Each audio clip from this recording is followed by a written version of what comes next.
Greetings, Word Horde.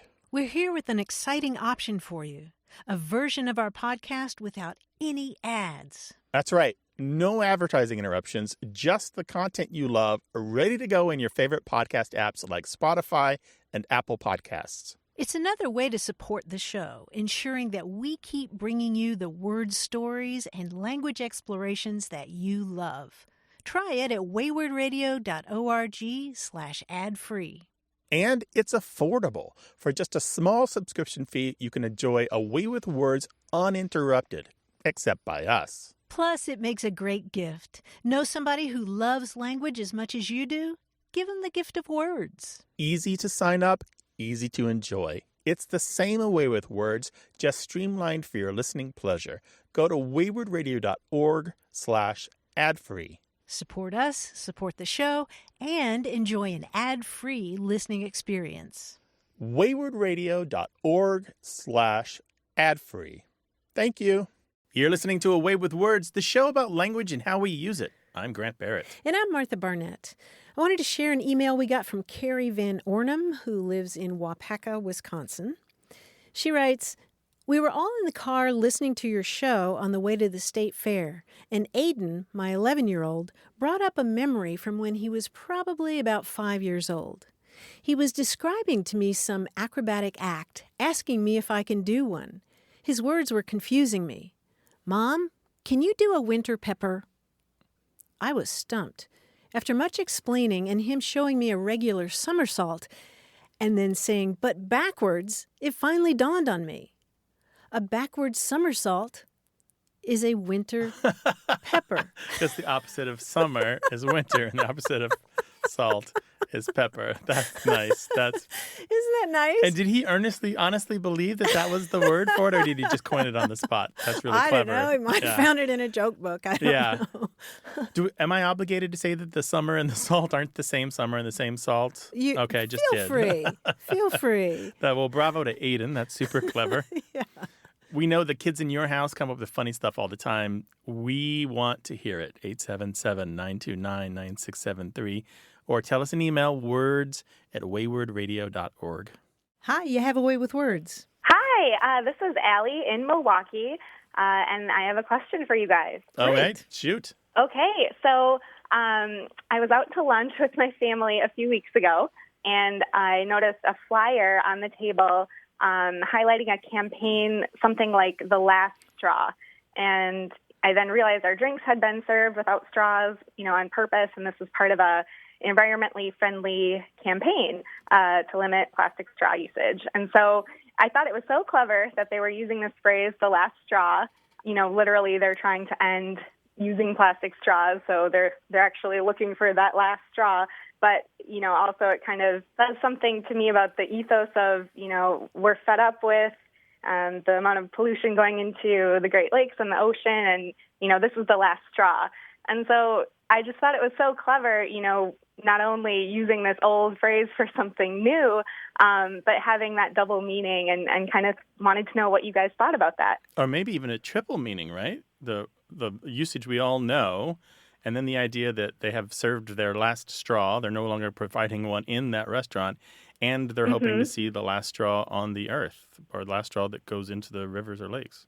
So yeah, maybe three meanings. Yeah, so I agree with you. That's very clever, and it caught your eye, and I wonder how many other customers had the same feeling, and that their marketing was totally perfect and spot on. Right. Yeah, and this is a characteristic of really successful advertising. There's been research showing that puns work better in slogans, and I think you've got one there. You've zeroed in on one, the last straw, referring, of course, to that old story about the camel that had baskets on its back, and was somebody put more and more and more straws in there, and then the last straw broke it. Mm-hmm. But there is research showing that a pun in a slogan can be more successful, that people respond better to it. And I think there are a couple of things going on there that Grant alluded to one of them, which is that it catches your eye or it catches your ear. It makes you do a double take and think, well, what's that? And then the other thing is, I think about that saying that laughter is the sound of people congratulating themselves. And I think that that's some of what's going on there, that a slogan like that is kind of a mini riddle.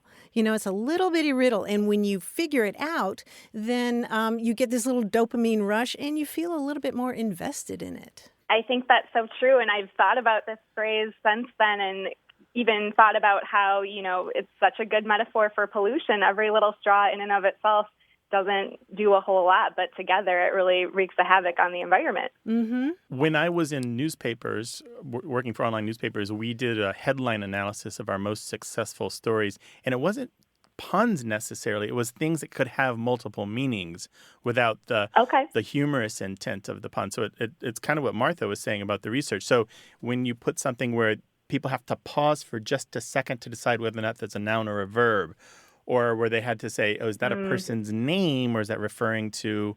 So, for example, if you did a headline about the television show House, is it House the TV show or the Thing House, or is it House Music or something else? Sure. Those where they had to pause for a moment are the ones that had the highest click rate, and the people's more likely to get into the story and spend more time in the story to figure it out. Oh, that's cool. Yeah, that's very interesting. So I guess they have a really good marketing campaign there. Yeah, they sure do. The other thing I should say is humans, one of the really common traits across all languages is how much we play with language. And double meaning is a part of poetry and music and everyday wordplay and the languages that families use in themselves, that they don't really share with the outside world. And it is utterly, completely human to do that, to take a phrase and say, oh, but what maybe we can make it mean this or make it mean that or twist it around a little bit. We do this all the time. Yeah. Yeah, and that's what I love about your show, Grant and Martha, even you saying, hello, you have a way with words. That's just hilarious to me. I love it.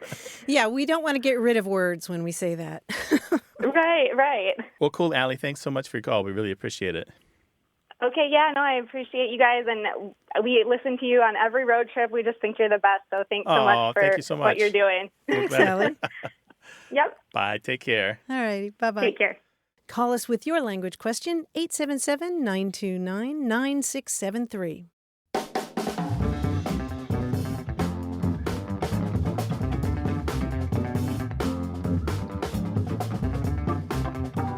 On Twitter, Lauren O'Neill writes, I love how, for some inexplicable reason, OB-GYN is pronounced OB-GYN as if it were an acronym. Yes, I just made my annual appointment with the obtaining babies and groping your nethers doctor. Well, it is. I never thought about that. Yeah, it's not an acronym, right? It's not an acronym. It's not an initialism, right? No. Right, yeah. The initialism where you say just the letters, and an acronym where you pronounce it as a word. Yeah, OB-GYN. That's funny. It's short for obstetrics and gynecology, right? Right. Yeah. 877-929-9673. Hello, you have a way with words. Hi, this is Ben. We're calling you from Rapid City, in just outside of the Black Hills in South Dakota. Oh, nice. Wow. Okay. I just wanted to talk with you guys about sundogs. Sundogs. It's basically just a sun, the sun, right? And then it has a rainbow around it. Oh, yeah, nice. Mm-hmm. What got you to thinking about that? Well, we were driving to Cincinnati on a trip. We saw one on a freeway, so we were just thinking about it, and then we called. And here we are. So, yeah. So you want to know where we get sundog and why we call that kind of glowing ring around the sun a sundog? Yes, exactly. Okay. I've got good news and I've got bad news. The bad news is we don't really know why it's called the sundog. Oh. There's no really good theories. It goes back way into naval history, though. It's a term that's been used by sailors for a very long time in English. And there are other names for it, too. Some people call it a mock sun or a weather gall, G-A-L-L, or here's the fancy term for it, parhelion, which is Latin. Parhelion. Yeah, it means beside the sun. And so it only happens when the sun is at a certain point in the sky and there are ice crystals at a certain altitude so the sun can kind of bounce through them and then come to our eyes at a certain, of course, very specific conditions. There's a slang dictionary from 1890 that called it a phantasmic mirage, which I think is a great way to describe a sundog. It goes back to at least the 17th century, so that's hundreds of years. And in some parts of the United States, including Illinois and Maryland, Folklore tradition has it that if you see a sundog, it can tell you a little bit about the weather that's going to come. So, for example, on Smith Island, Maryland, some people have believed that it will bring easterly winds, cool temperatures, and fewer crabs in the crab harvest. Oh, wow. Yeah, it's pretty cool, right? So it's kind of like an omen? Yeah, an omen, almost. Exactly right. Yeah. In that area? Yeah, exactly. The only thing that I can imagine that would explain why it's called a dog is because it goes along with the sun, Oh, like a dog follows you behind at your heel? Yeah, a smaller... Oh, yeah. Maybe. a smaller version. But nobody really knows, as Grant said. Yeah, unfortunately, nobody really knows. Ben, thank you for calling us. Keep up the curiosity and call us again sometime, okay? Thank you. Thank Bye. you. All right, Take bye-bye. care. Yeah, I was thinking about the dog accompanying the sun because you think about the term dog days and how that has to do with the star Sirius being near the sun. The dog star. Or, you can see it. Yeah, it's visible at certain times of the year in relation to the sun. But who knows? Who knows, as we said. All these different names for it. We know there are fantastic mirages in your world, and if you want to talk about the names for them, give us a call, 877-929-9673. Or email us words@waywardradio.org.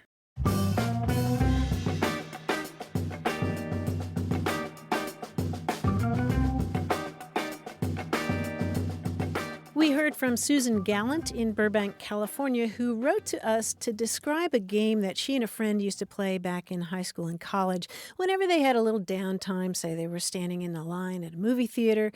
She writes, we'd start with a word containing a prefix, base word, and suffix, and take turns changing one part. The only rule was that you couldn't change the same part twice in succession.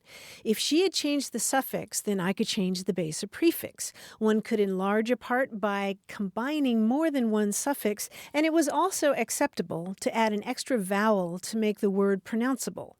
There was no requirement to form a real word, quite the contrary. The more outrageous, the better, because the object of the game was just to start laughing. And she says that after 50 years, I can only remember one of our favorite verbal concoctions, epidormitory, which we defined as the uppermost sleeping accommodation as, may I offer you the epidormitory, or would you prefer the lower bunk? So the upper bunk like on a train or a dorm room. Yeah. That's cool. I like that. And so I started trying to play this game just with myself during a few idle moments, and it's actually kind of fun. I went from the term preposterously to postposterously to postpostersize to post-preparized, and I stopped there. I decided that post-preparized is when you think of all those things you should have brought on that picnic. Yeah. Oh. There's a very common word game that we do that's a little like this, where you change one letter in a word. We do only 3-letter words in my family. Oh. So you might do lid to lad. You can't change the same letter. And lad becomes fad, and fad becomes maybe fat, sure, and you just keep going. And what usually happens, you end up in a rut, and cat comes up inevitably, and you go back into the cycle, and it's time for the game to be over. Better than looking at your phone. Postposterously, I think that's a great game. 877-929-9673, or talk to us in email, words@waywardradio.org. This show is about language examined through family, history, and culture. Stick around.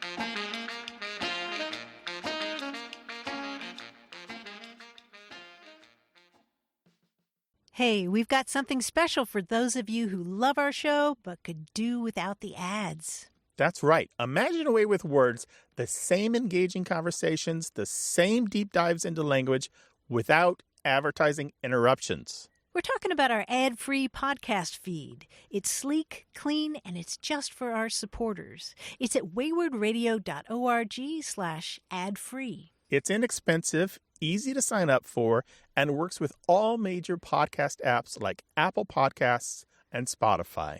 It's an affordable way to support the show and get a seamless listening experience. And if you're feeling generous, why not give a subscription to another Away with Words fan? That's waywardradio.org/ ad-free. Sign up today. Your support means the world. waywardradio.org/ad-free. Thank you. You're listening to A Way with Words, the show about language and how we use it. I'm Martha Barnett. And I'm Grant Barrett, and we're joined. Who is this handsome man who cast a Whoa. long shadow? It's John Hello Chinesky, there. our quiz guy. Hello, guys. Hello, Grant. Hello, Martha. I love the comic books. I'm a big comic book guy. I was going through my vast collection. I've got thousands. I noticed how many villains' names end in O, like Magneto and Bizarro, Sinestro, Metallo, Mysterio, Despero, Starro, Electro. There's a whole bunch. So let's look at O villains. I'll describe new villains I've come up with, whose names are all common words ending in O, and you tell me who they are. Oh, boy. Okay? Okay. Yeah, I think you get it. For example, this villain takes large islands and breaks them up into a chain of smaller islands. What a cad. He calls himself Archipelago. Archipelago. Dun, dun, dun. Oh, so the word comes with an O already attached. We're not Of course, adding an O. yes. Okay, No, we don't gotcha. have to add an O. Gotcha. No, it comes with an O, yeah. Now, who are the following evil geniuses? And as a sort of side puzzle, you can try to guess if these are actual characters, because when I was doing research on this, I actually found there are a whole bunch.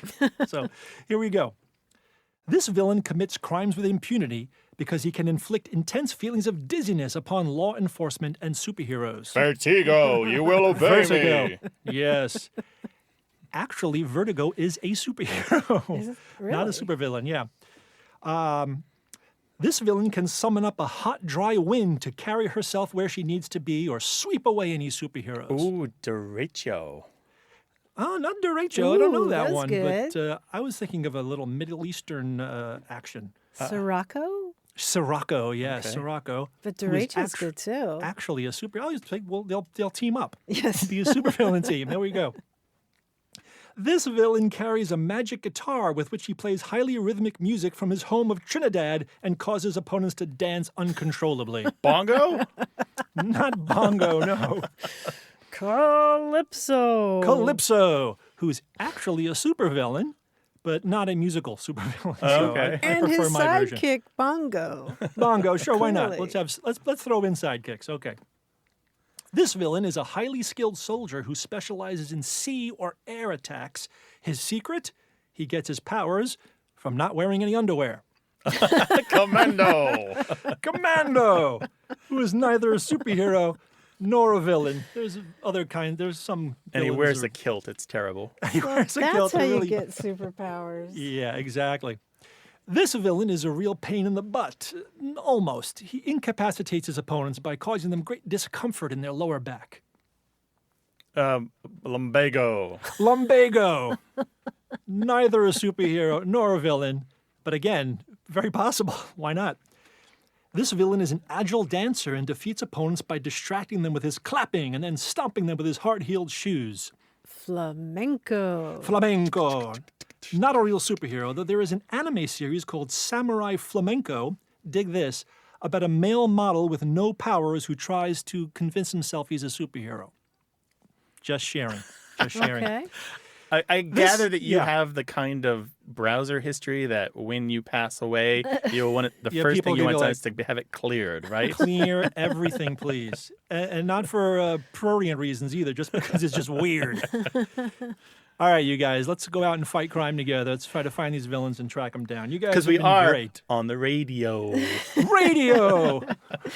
Thanks, John. It's the John, best. that Good was stuff. neato. Oh, thanks so much. Neato. I'll see you guys next time. Bye-bye. Tally-ho. There we go. Tally-o. Let's keep the conversation going. Call us to talk about language. 877-929-9673 or send us your questions in email. That address is words@waywardradio.org. Hello, you have a way with words. Hi, Hi, who's this? this is Barbara Murray, and I'm calling from Cardiff by the Sea, California. Well, hello, Barbara. Nice to talk to you. Hi, Barbara. What's up? Hi, it's great to talk to you guys, too. What can we do for you? Well, I have a question about a phrase that my mom always used, and I never heard anyone else use it, and it got to be kind of a family joke. So now when we use it, we use it like in a joking kind of way because we thought it was such a silly phrase. So she would always say whenever she thought we were going someplace, like I grew up in Northern California in the Bay Area. So like when we had to go over to San Francisco and she knew it was going to be crowded, and she would be like, oh, I really don't want to go. It's going to be a mob scene. And so that was her favorite. She would always call things that she didn't even know for sure, but anything she thought was going to be crowded, she called it a mob scene. And my kids picked it up, and it just became a family joke. So now when we talk about going anywhere, we're like, oh, God, should we go? It's going to be a mob scene. Why is it funny? Just because it's employed so often? To me, it always sounded like I didn't know where she got the phrase. I never heard anyone else say it.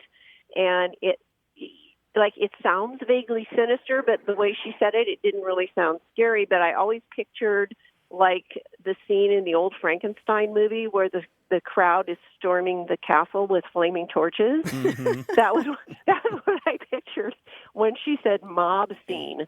So I just, I wanted to know what was the real origin of the phrase. Do other people use this? Did she make it up? Oh, no, it's been around for quite a while, since at least the late 1800s, mob scene. And it referred to the kind of scene that you're talking about. Just it comes from the world of theater and a whole bunch of people coming on stage, that big climactic scene. So scene. like a crowd scene. Yeah, literally crowd scene. Only somehow the word mob makes it sound more horrible or bigger. Well, it has developed nuances over the centuries since it first really popped into the English language, depending on the context. So sometimes mob is negative and automatically implies violence or danger. Yeah, which it was not in her case. It was just, she wasn't, I would not say that she was in any scientific sense agoraphobic. She just didn't like to go any place that was crowded, even though she constantly had to. And so she would just always use that phrase. And like I said, now it's a family joke. I love the word mob, too, because it comes from the Latin mobile vulgus, which means the changeable common people. The fickle common people. The mobile is like mobile. It's related to mobile and move. And the vulgus is like vulgar. But not vulgar as in obscene. Vulgar as in common or ordinary. Yeah, exactly. So so the mobile vulgus was the common people, the crowd that would sing Hosanna one day and crucify him the next. A mob isn't necessarily bad. It's just a whole lot of people. Yeah, and disorganized. It's a mob. Well, you never call soldiers on parade a mob because they're in ranks and rows, right? Right. They're very organized. Whereas a mob is just a bunch of people milling around. Right. Which I think was maybe part of what my mother didn't like was just a whole ton of disorganized people. Right. Yeah, I'm picturing all the extras in a movie scene or on stage, saying peas and carrots, or whatever it is that they say to simulate crowd noise, steamboat rhubarb. Well, that's great. I just, as I said, I have really never heard anyone else use it, and I didn't know if she had made it up or if it was a real thing, and I love that it's become a joke thing. It's really one of those eye-rolling things now in the family. Yeah. So I think she would be happy to know we're carrying it on for her. Well, yeah, and now I'm going to think of her whenever I hear that term. Good. Well, my mom was a great person. So that's great, nice. Barbara. Yeah. Barbara, thank you for your call. We really appreciate it. Okay. You have a great day. Bye-bye. Bye. We've talked about this on the show before, how words that are now ordinary were once condemned as horrible. And mob was one of those words. So as early as 1710, Jonathan Swift and other people described the word mob as terrible. It was a shortened form of the Latin phrase. And he said it's the result of a natural tendency towards relapsing into barbarity, which delights in monosyllables. So this criticism of shortening words, which is a perfectly ordinary way to make new words in English, is at least 300 years old. A long tradition. A natural tendency towards relapsing into barbarity. That is the human condition, isn't it? If he had pearls, he would have been clutching them, right? Yes. 877-929-9673.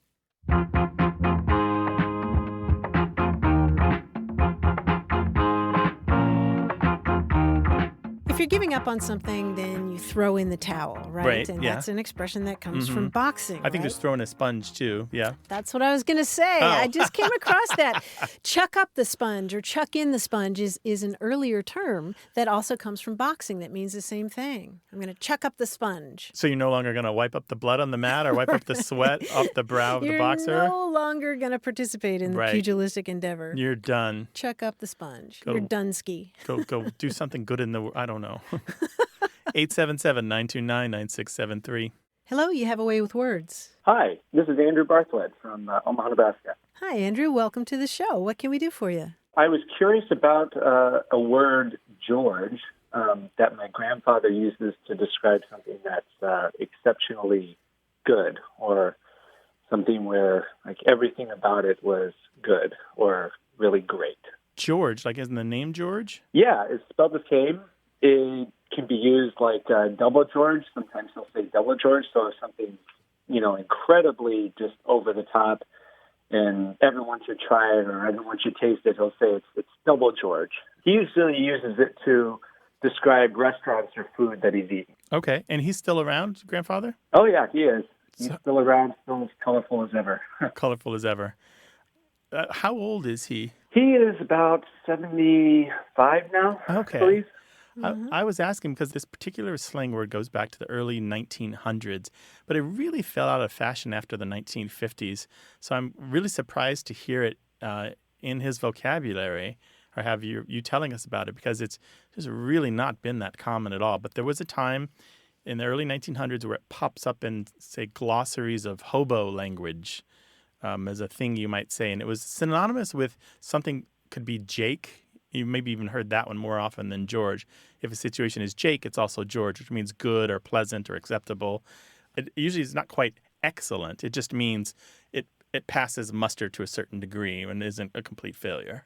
So he was obviously around in the 50s, but I don't think he's really used the word for a while. He's been kind of nostalgic lately and is remembering a lot of the things that he used to say back in the day with his buddies and everything. He's Italian-American, and he grew up in Little Italy in Omaha, and has lots of memories from those days. There's a linguistics textbook from the 1970s that talks about George being used as secret language in casinos to refer to a high roller or a good tipper who was coming through. So here comes George. It's possibly a descendant of the much older George used in the hobo language. And also in a collection of Groucho Marx's letters in the 1950s, he uses it. And so it had some currency, but the last real use of it I see is like the 1970s, but really that was the tail end of it. It really, its heyday was the 1950s. Now, it's funny you mentioned that, because that seems kind of more plausible of an origin of his kind of use of the word, because the gambling was really big around here back in the day, and he and his uncles and everyone was a gambler in the family and in the neighborhood back in the day. So maybe that's sort of where he learned the word, and that's where his understanding of it comes from. That's great. I love that you threw in that extra tidbit. Maybe he picked it up from his time playing in the casinos. Well, Andrew, it sounds like another conversation to have with him. Yeah. Yeah, absolutely. It's funny, every time he comes up with a new story or a new word or something like that, it uncovers so much more. He's full of surprises, and he's always full of good stories too. And we love to sit around the dining table over holidays and just listen to him tell all his funny stories. We're usually just rolling, with tears in our eyes, laughing so much. He's hilarious. Oh, that's nice. Well, Andrew, you got to call us again sometime once you get some more. Yeah, definitely. I will. Thank you so much for helping me out with that word, George. Sure. Take care. Sure, Really give him it. our best. Will do. Bye-bye. Okay, bye-bye. Bye. It's even more than that. I'm looking in the Historical Dictionary of American Slang. It's not just that George means good or acceptable, and Jake and Tom, but also Jerry. It's all these different, all these different words have meant okay or hunky-dory or copacetic. Is that right? Yeah. Okay, no Betsy or Janet Not or in nothing this like that? particular part of slang. That's another whole part of slang. I had a light bulb moment when I discovered the origin of the word George years ago. The name George? Yeah. It comes from Greek words that mean farmer. If you think about it, it's earth worker, like the geo is like geo, geographical and all that. And the erg is from Greek for working, like ergonomics. Exactly. Right. Okay. Exactly. Interesting. Earth worker. Or ergs. I think there's a measurement of power or force called an erg, right? Yes. So That's cool. George is an earth worker or a farmer. 877-929-9673. Hello, you have a way with words. Yes, hi. How are you? This is Rick Bethel. I'm actually in Rouse's Point, New York on a project. Okay. What would you like to talk with us about? I had a boss years and years ago that used to use this phrase, and I never quite knew what it meant, and I'm not even sure he said it properly, but it was hang for a sheep as a lamb. Hang for a sheep as a lamb. Hang for a sheep as a lamb. And in what context would your boss use that? I think it was more like go for broke. Well, I mean, if you're going to go for it, go all the way. I think that's what he meant. But I never quite understood where that saying came from. And I don't know that I've ever heard it ever again. There may have been one time watching an old-time movie where I might have heard Kirk Douglas use it, but this would have been like a 1940s movie. And that's the only other time I've heard it. So kind of in for a penny, in for a pound? I guess so, yeah. And I think it might supposed to be hang as for a sheep as for a lamb. Maybe that's the way it was supposed to be said. Yeah, the idea is go big or go home, right? So he would use it to encourage you all? Yeah, oh, absolutely. Yeah, go for it. Hey, you might as well go. If you're going to go all in. Go all in, yeah. And it never, I've always thought of it, and I don't know that I've used it much myself, but I do think about it whenever I'm at that point in my life. Hey, what should I do here? Well, hang for a sheep as a lamb.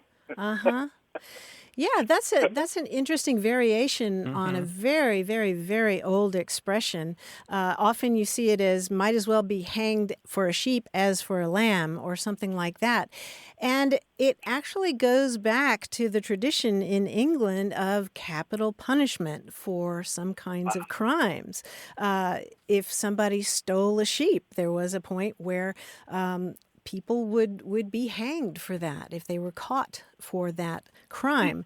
So the idea is if you're going to steal something, you might as well steal something really valuable rather than just a little lamb. Steal a sheep because you're running the same risk. You know, it's sort of like, would you rather get hit by a fire truck or a bus? Yeah, good point. Yeah, but it goes all the way back to the 17th century at least. There's a book of English proverbs that uses the phrase, as good be hanged for an old sheep as a young lamb. And it's the same idea again. You might as well just go for it. Okay. Well, thank you so much. I appreciate that. It's our pleasure. Thanks for calling. Okay. Take care. Take care. Bye-bye. Bye-bye. Thanks, Rick. In one of the Scots proverb dictionaries, they have a variant which connects to a word that you know the origin of, as well be hanged for a wedder as for a lamb. Wedder. And you know where I'm going with this, right? The word bellwether refers to a bell on a wether, and a wether is a male sheep, often castrated, which when you castrate an animal, often they grow bigger and stronger and boss the rest of their animals around, the rest of the herd around without the sexual drive. Anyway, so a bellwether was the sheep wearing the bell so you could hear where they were out in the pastures and you wouldn't have to hunt them up, right? Right. It kind of led the others and led you to where they were. Yeah, let you know where they were. And anyway, so might as well be hung for stealing a wedder as for a lamb. Wedder being a big, burly sheep with a lot of muscle. Language. Story in a single word. Call us to hear more about that. 877-929-9673.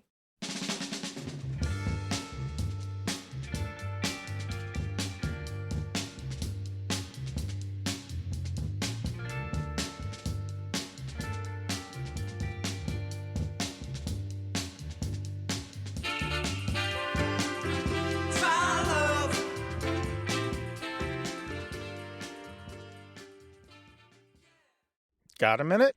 We need your help. Head over to gum.fm/words and share your thoughts in our quick survey. Your feedback matters. It's the backbone of our show's success. Thanks for making our show even more successful. That's gum.fm/WORDS. Thank you. You're listening to Away with Words, the show about language and how we use it. I'm Grant Barrett. And I'm Martha Barnett. A while back, we had a conversation with a young woman in Florida who naturally used the expressions yes, ma'am, and no, sir. And some people thought that was a little strange, a little affected, but it was just the way that she talked. Right. And that reminded Dorinda Hickey from Austin, Texas, about an experience that she had in 9th grade in Wooster, Ohio, which is about 50 miles outside of Cleveland. She wrote to us, "I was a very quiet girl, shy and slightly backward, but I was smart, and in what was then called advanced classes. My dad was in the military, and we moved around a lot, so I was really quiet and shy for that reason. Our home and family was Mississippi." She goes on to talk about how one day early in the school year, her English teacher asked her a question, and Dorinda answered, "Yes, ma'am." Her teacher was indignant and said, "You do not say ma'am to me. It is disrespectful. Do you understand?" And Dorinda automatically responded, "Yes, ma'am." Oh. And she goes on to say, "Remember, I'm from Mississippi, and in that day, not saying that could get you a wooden spoon to the backside. We were born saying it before we said mama or daddy." But the teacher saw it as smart aleck, and in her defense, sometimes kids would say, "Yes, ma'am," or something Right. like that, sarcastically. Anyway, her teacher ended up sending Dorinda to the principal's office. And she goes on, "I had never been there before. I was embarrassed, ashamed, and mortified. What had I done? My first year, and I'm in trouble 2 weeks into being there." The principal read the note, listened to me talk, and proceeded to tell me, "Here in northeastern Ohio, we speak standard English. We do not slur our R's. We do not stretch out our words. We do not say certain things. They are not correct." I was sent home with a note from him to have my parents sign it and come have a talk. He made arrangements for me to have speech therapy. What? I was mortified. Fortunately, though, she writes, my parents fell out laughing. I never did do therapy. I graduated with high honors from that school system after changing schools 2 more times in the 4 years. I didn't think it funny at the time, but I can look back over 50 years later and laugh. Oh, I'm glad she can laugh. I'm not laughing. I'm angry for her. I knew you would be, Grant. Dialect is not a malfunction. It's not. Dialect is not an error. It doesn't require therapy. It doesn't require therapy. I was going to say the same thing. I am not to the funny stage yet, Dorinda. What? I want to go marching on her behalf. This little girl needs people to stick up for her. Because she said yes, ma'am. Right. And she speaks with a Mississippi accent. Yeah, bless her heart. Oh. I'm sure she's not the only person with a story like that. I know she's not. We get emails and calls about this. Yeah. People who grew up speaking French in Maine and were told at the English-speaking schools that they couldn't speak it, or people who had their hands smacked for speaking Spanish at the religious school. Because that's what they spoke at home, but not at school. Yeah. I just finished reading about code talkers, the Navajo, and they were forced to go to the English-speaking schools where they were spanked if they spoke Navajo to each other. Yeah. I'm hoping attitudes are changing. Yeah. Dorinda, thanks for sharing that story. Yeah, just to underline, a dialect isn't a thing to be corrected. It's a thing to be cherished. Well said. 877-929-9673. Email words@waywardradio.org. Hello, you have a way with words. Hi, this is Peggy. I'm from Idaho, and I had a question about the Basque language. Okay. I have a brother-in-law who is Basque, and I have been kind of drug into the whole Basque culture around Idaho, and Idaho has a very large Basque community. Mm-hmm. And so I found it pretty fascinating that the language is considered quite ancient and is not related to any of the countries around them in Spain and in France. So right. I wondered what your take was on it. Well, that's the best nutshell description I've heard of Basque in a while. That's pretty much it. It's what's known as a language isolate. Do you know this expression? Yes, I've looked that up, yeah. Gotcha. So a language isolate is one that is not connected directly to the languages around it. And it is believed that Basque predates the Indo-European languages. That is, it was a language spoken before the people who brought all the Indo-European languages into Europe before they arrived. And we know a little bit about its history because there are a few inscriptions on grave sites. A lot of the place names give us clues to it. But the strong evidence is that it is not directly connected to any of the Romance languages, although it did borrow from Latin. It's not connected to any of the Germanic languages, although there may be few words that have traveled from the Germanic languages into French and then into Basque and things like that. And so it's a very interesting thing. It is spoken by about 700,000 people, give or take, although almost all the speakers are bilingual, and there are numerous dialects of it. I think there are 4 major dialects of Basque.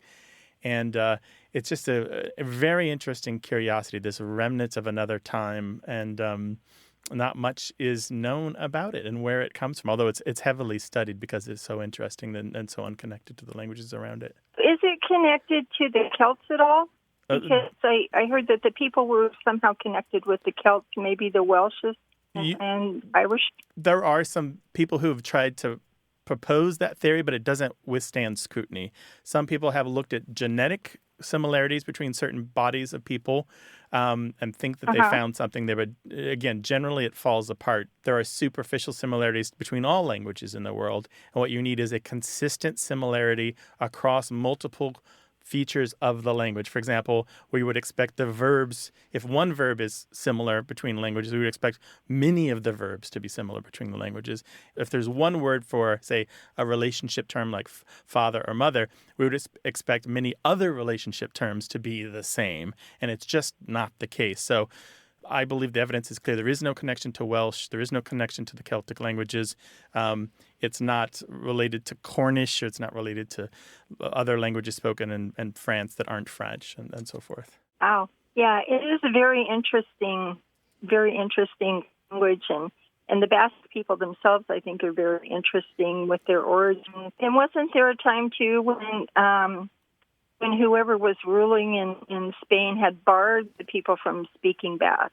Yeah, that's a really common story across cultures. It's not just Spain, but even in France, some of their regional languages were stomped out by this French need to establish a nation state with a French identity that was built upon the language and centered upon French as the common language. So dialects spoken in Brittany are all but gone.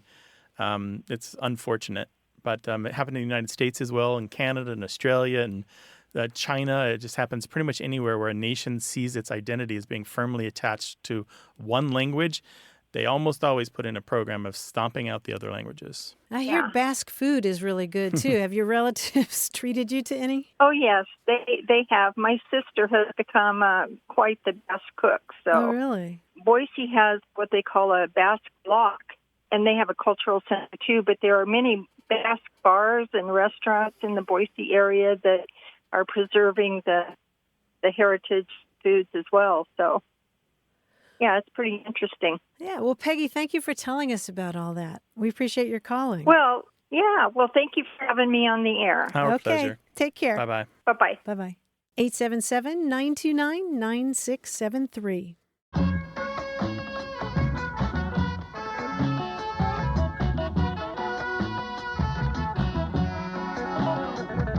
We were talking earlier about using the term George as an adjective meaning something really great.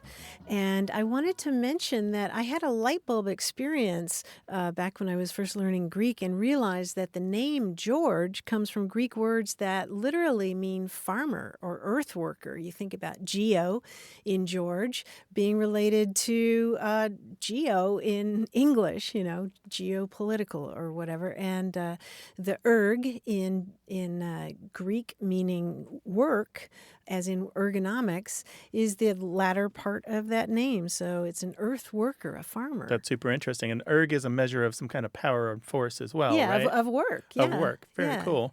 Energy as well. Well, talk to us about language, 877-929-9673, or hit us up on Twitter at WAYWORD. Hello, welcome to Away with Words. Hi. Hey, who's this? Thank you. This is Ellen from Mississippi. Well, hi, Ellen. Welcome to the show. Hi, Ellen. Where in Thank you. Mississippi? Hattiesburg. Hattiesburg, lovely place. All right. What can we do for you? Southerners have all kinds of expressions, as do any areas in the country, and most of them are fairly familiar to all of us here in my office. But I use one that my colleagues say they have never heard before, and it's geezum peats. And I grew up in New Orleans, and I wonder if maybe that's where it came from. I don't know. I don't think it's really very uncommon. And, of course, my children, who are grown, have heard it all of their lives. But my colleagues think it's something I made up. What's happening in your office when you say geezum Pete? Well, unbelievable. Or, things like that. So somebody misses a deadline by a week and thinks they're still going to get paid, and you're like, geez, and Pete, what do you expect? Or something like that? Yeah. Ellen, have you ever written it out? How would you spell it? Well, I've thought about that because a friend asked me about it because she thought maybe I was trying to take the Lord's name in vain. Mm-hmm. And so I sort of took a stab at Geesum, but I have a feeling it probably is Jeesum. Pete's, Petes. Gotcha. And so, it could be something like that. I have no idea.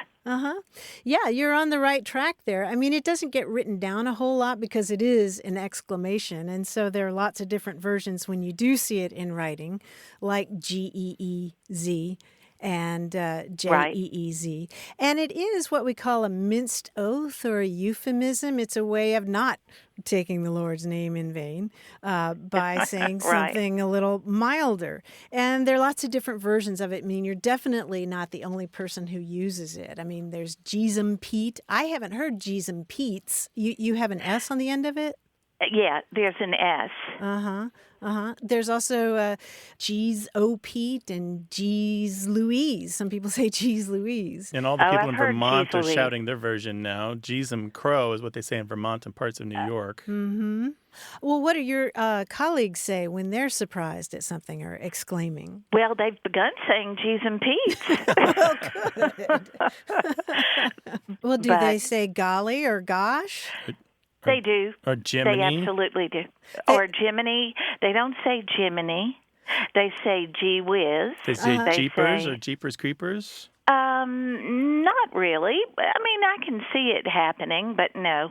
It's not a common thing. Well, Ellen, you can tell them they're doing the same thing if they're saying golly or gosh. That's also a minced oath. Yeah, that's a way of not saying God. That's exactly right. Yeah, thank you. By the way, it might be a combined minced oath. So the first part, the geezum, is a version of Jesus, and the Pete is from St. Peter. I thought about that. I thought it could be Jesus and Peter. There are a few minced oaths or euphemisms out there that are about St. Peter or use his name instead of somebody else's. Sure. Sure. Yeah, for Pete's sake, yeah. Ellen, you're not alone. It's said all over. It's not that common. Yeah, it's not that common, but it pops up enough. we have lots of records of it. And hey, now your colleagues are saying it. Well, yeah, and we get fairly regular emails and calls about it in one form or another. Usually with the geezum being the significant part that doesn't change. Well, Ellen, thanks for calling us. We really appreciate it. Thank you. Y'all have a good day. You too. Okay, take care, Ellen. Okay. Bye-bye. Bye-bye. There are dozens and dozens of these minced oaths just to avoid saying the name Jesus Christ. Let's hear some. G. Willikins, Jiminy, Jehoshaphat, Judas Priest, there's another name out there. Jeekers is a rare one. Jumpin' Jehovah. Gosh, as you mentioned. G. Willikers is a favorite of mine, although I don't say it. I like it. I like the sound of it. Jiminy Cricket or Jiminy Crickets. Jerusalem. And then maybe the best one for really dodging the problem and turning it positive is G. Christmas. G. Christmas? G. Christmas, right? Because you're as far as you can get. Maybe. Yeah, Jiminy Christmas is I've heard you know that one. one? Jiminy, yeah. okay. There's so many of them, though, right? Yeah, absolutely. What are you talking with your coworkers about? Give us a call, 877-929-9673, or send us the whole story in email. That address is words@waywardradio.org. Hi there, you have a way with words. My name is Michael Kolakowski, calling from Papillion, Nebraska. Papillion. Ooh, nice. Butterfly. Yeah, cool. Welcome to the show. What can we do for you, Michael? I was doing some work around the house the other day, and I had to go to the hardware store and buy a couple of those heating registers. And I was thinking, why do we call them registers? What exactly do they register? then I thought this would be a perfect question for you guys. So you're thinking of those devices that are on the wall or floor that either expel air or suck in the air? They regulate the flow, right? Really, it's just like a vent cover. A vent. But sometimes they put out heat, sometimes they put out cool air, sometimes they're the intake for the larger AC system, right? That's correct. Okay, gotcha. Right. Why do we call them registers? That's a fantastic question that I don't have the answer to. Thanks for calling. No, I know this is one of those things, Michael, that I looked into, and I was not happy with anything that I found. I looked in historical dictionaries, and I looked in expert texts where they talk about building, installing these systems in houses. I looked in old newspapers to try to find early uses of it. And one thing that I found was pretty much in the 1600s, you find register being used to mean, how should I put this, on a chemistry apparatus where the results would appear. So, for example, if you combine this chemical with that chemical, this is where the third chemical or the fumes or the product would come out. So this is where you would register the effect, if that makes sense, the effect of all your experiments and your processes that you're putting this stuff through. Imagine tubes and pipes and bubbling things and so forth. And at the end is the product. If you think about registering as being where something is imprinted or something is established, that's kind of what we're talking about here. But it's still not clear to me why they chose that as register. I'm still not 100% sure. And then it expands. By the 1800s, when we get to the steam era and the industrial era, register is used for a wide variety of inflows and outflows, giant ones and small ones, on tiny little machines and vast ones in houses and businesses, and even sometimes on automobiles and aircraft and that sort of thing. And a register now pretty much is, as you said, just a vent, any place where air moves back and forth for whatever reason. Yeah, I'm thinking of organ pipes as well, right? Yeah, they have different registers. Yeah, well, they talk about registering the pipes of an organ where you set them to work in a specific way for a particular performance. Right. Yeah, you switch. That would make more sense to me, I think. Yeah. But that's a really specialized use of register, and I don't think it's related to the specific origin of the wider register, meaning event. All right, fair enough. Yeah, that's the best I could do. I'm sorry, but you know what? We have people all over the world listening to the show, and I know that we have construction workers we have truck drivers and people with specialized knowledge. And if somebody has a better idea of where this register comes from, by all means, let us know, 877-929-9673. Thanks, Michael. Sure thing. Thank you. Take care. Thanks for calling. Bye-bye. Bye-bye. Want more Away with Words? Listen to years of past episodes at waywardradio.org or find the show in any podcast app or on iTunes. Our toll-free line is always open, so leave us a message at 877-929-9673 and we'll take a listen. We love to get your messages at words@waywardradio.org or hit us up on Twitter at WAYWORD and look for us on Facebook. This program would not be possible without you. Grant and I are out to change the way we listen and think about language, and you're making it happen.